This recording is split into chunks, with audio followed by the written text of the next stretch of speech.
आपको सफलता मिलने के अवसर क्या हैं? सुधार की विभिन्न किस्में हैं। एक किस्म वह है जो लोगों की धार्मिक धारणा से संबंधित नहीं है, लेकिन उसका स्वरूप विशुद्ध रूप से धर्मनिरपेक्षता वाला है। सुधार की दूसरी किस्म का संबंध लोगों की धार्मिक भावना से है। सामाजिक सुधारों की इन किस्मों के दो प्रकार हैं।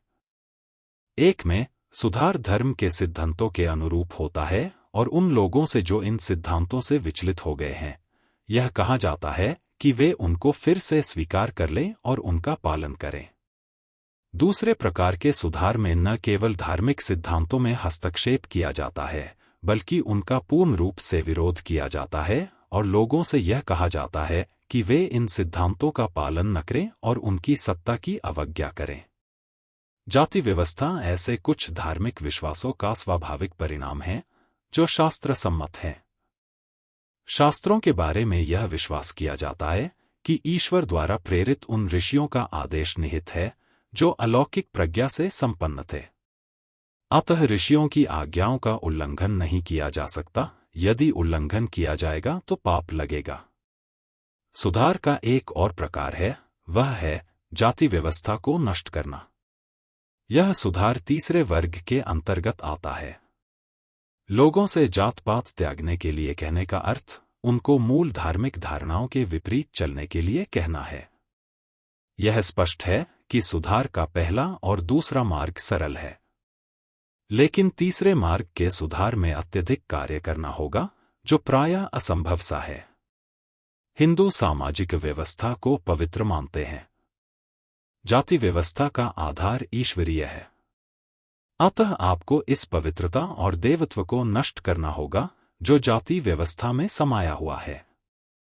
अंतिम विश्लेषण के रूप में इसका अर्थ यह है कि आपको शास्त्रों और वेदों की सत्ता समाप्त करनी होगी। मैंने जाति व्यवस्था समाप्त करने के उपाय और साधनों से संबंधित प्रश्न पर जोर इसलिए दिया है क्योंकि मेरे लिए आदर्श से अवगत होने के अपेक्षाकृत उचित उपायों और साधनों की जानकारी प्राप्त कर लेना अधिक महत्वपूर्ण है। यदि आपको वास्तविक उपाय और साधनों की जानकारी नहीं है तो आपके सभी प्रयास निष्फल रहेंगे। यदि मेरा विश्लेषण सही है तो आपका कार्य भी भगीरथ प्रयत्न से कम नहीं होगा। केवल आप ही यह कह सकते हैं कि क्या आप इस कार्य को संपन्न कर सकेंगे। मेरे विचार से यह कार्य प्राय असंभव है। शायद आप यह जानना चाहेंगे कि मैं ऐसा क्यों सोचता हूं। जिन कारणों से मैंने यह दृष्टिकोण अपनाया है, उनमें से ऐसे कुछ कारणों का उल्लेख करूंगा जिन्हें मैं अत्यंत महत्वपूर्ण समझता हूं। उन कारणों में से एक है विद्वेष भाव जो ब्राह्मणों ने इस समस्या के प्रति प्रदर्शित किया है।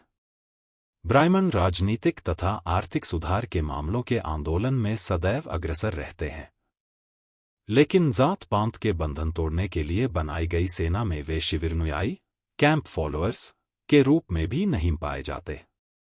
क्या ऐसी आशा की जा सकती है कि भविष्य में इस मामले में ब्राह्मण लोग नेतृत्व करेंगे? मैं कहता हूं, नहीं। आप पूछ सकते हैं, क्यों?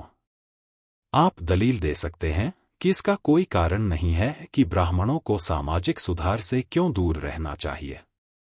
आप तर्क प्रस्तुत कर सकते हैं कि ब्राह्मण यह जानते हैं कि हिंदू समाज का अभिशाप जाति व्यवस्था है और एक प्रबुद्ध वर्ग के रूप में उनसे यह आशा नहीं की जा सकती कि वे इसके परिणामों के प्रति उदासीन रहेंगे। आप यह भी तर्क प्रस्तुत कर सकते हैं कि ब्राह्मण दो प्रकार के हैं, एक तो धर्मनिरपेक्ष ब्राह्मण और दूसरे पुरोहित ब्राह्मण। यदि पुरोहित ब्राह्मण जात पात समाप्त करने वाले लोगों की तरफ से हथियार नहीं उठाता है तो धर्मनिरपेक्ष ब्राह्मण उठाएगा। इसमें कोई संदेह नहीं है कि ये सारी बातें ऊपर से बहुत ही विश्वसनीय लगती हैं, लेकिन इन सब बातों में हम यह भूल गए हैं कि यदि जाति व्यवस्था समाप्त हो जाती है तो ब्राह्मण जाति पर इसका प्रतिकूल प्रभाव पड़ेगा। इन तथ्यों को ध्यान में रखते हुए क्या यह आशा करना उचित है कि ब्राह्मण लोग ऐसे आंदोलन का नेतृत्व करने के लिए सहमत होंगे जिसके परिणामस्वरूप ब्राह्मण जाति की शक्ति और सम्मान नष्ट हो जाएगा? क्या धर्मनिरपेक्ष ब्राह्मणों से यह आशा करना उचित होगा कि वे पुरोहित ब्राह्मणों के विरुद्ध किए गए आंदोलन में भाग लेंगे?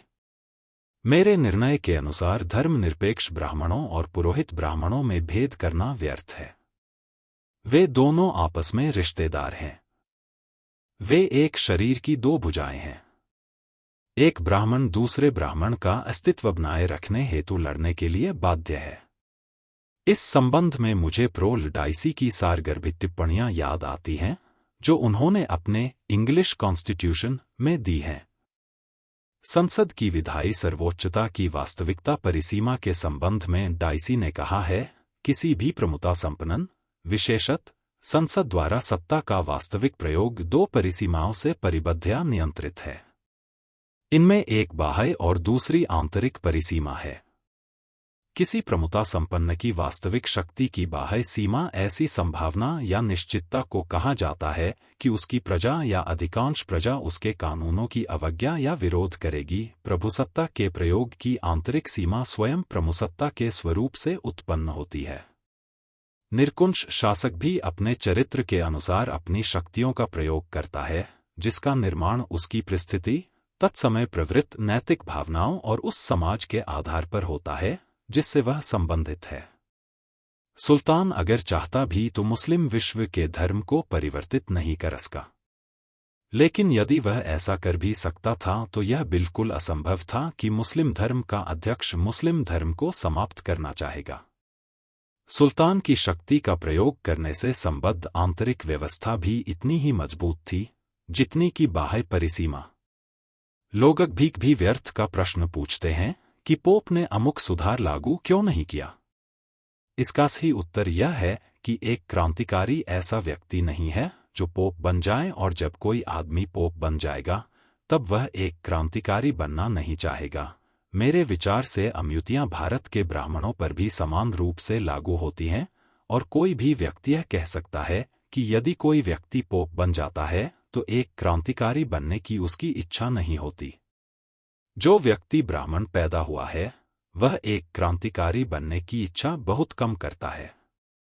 वास्तव में सामाजिक सुधार के मामले में किसी ब्राह्मण से एक क्रांतिकारी बनने की आशा करना उतना ही बेकार है जितना कि ब्रिटिश संसद से यह आशा करना, जैसा कि लेस्ली स्टीफन ने कहा था कि वह ऐसा अधिनियम पारित करेंगे जिसके अनुसार सभी नीली आंखों वाले बच्चों की हत्या कर दी जाएगी।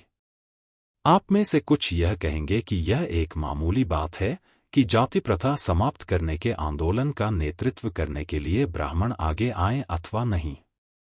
मेरे विचार से इस दृष्टिकोण का अपनाया जाना समाज के बुद्धिजीवी वर्ग द्वारा अदा की गई भूमिका की उपेक्षा करना होगा।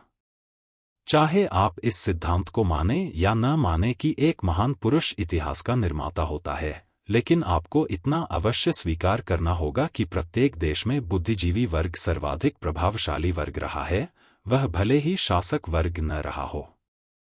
बुद्धिशाली वर्ग वह है जो दूरदर्शी होता है, सलाह दे सकता है और नेतृत्व प्रदान कर सकता है। किसी भी देश की अधिकांश जनता विचारशील एवं क्रियाशील जीवन व्यतीत नहीं करती।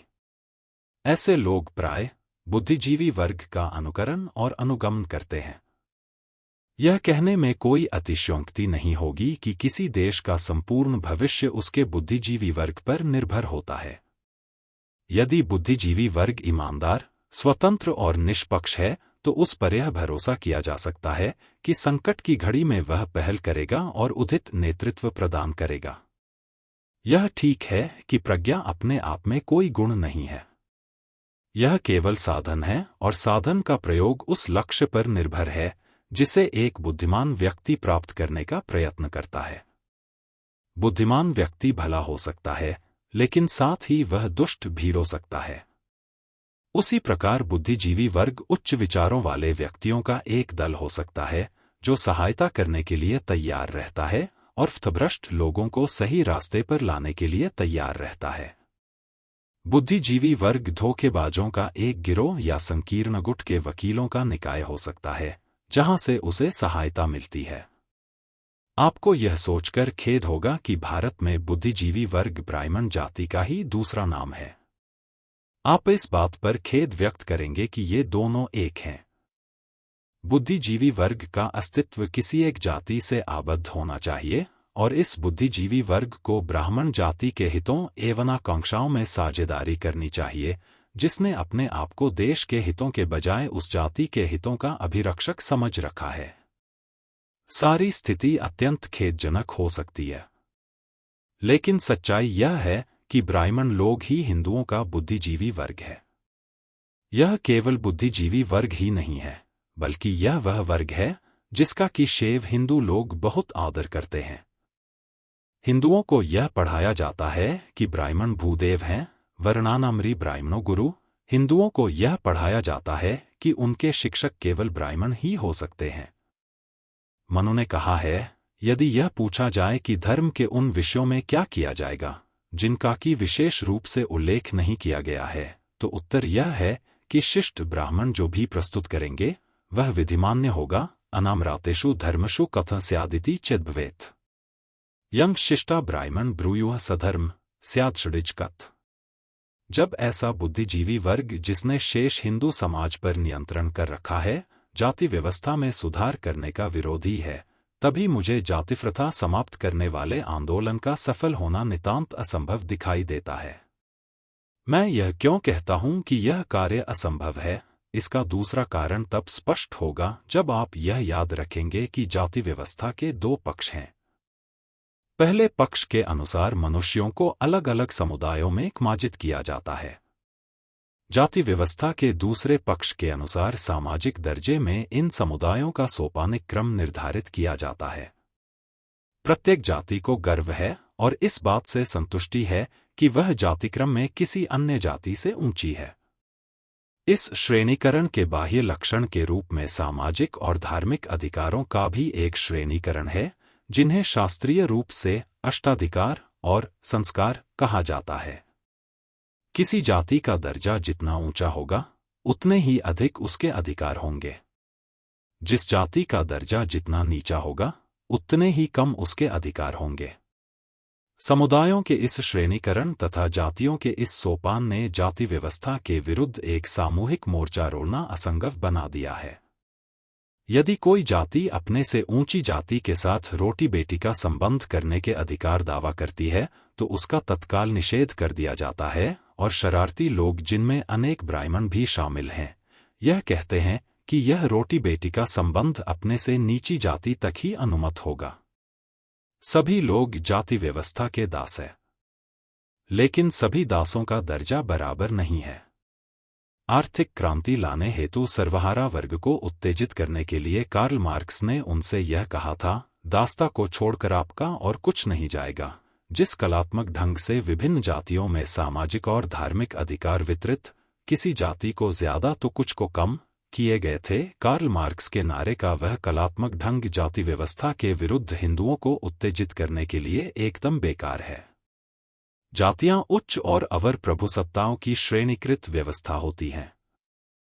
वे अपने दर्जे के लिए सतर्क होती हैं और यह जानती है कि यदि जातियों का सामान्य विलय हुआ तो उनमें से कुछ की प्रतिष्ठा और शक्ति दूसरी जातियों के अपेक्षाकृत अधिक समाप्त हो जाएगी। इसे सैनिक भाषा में यूं कहा जाएगा कि आप जाति व्यवस्था पर आक्रमण करने के लिए हिंदुओं की आम लामबंदी नहीं कर सकते।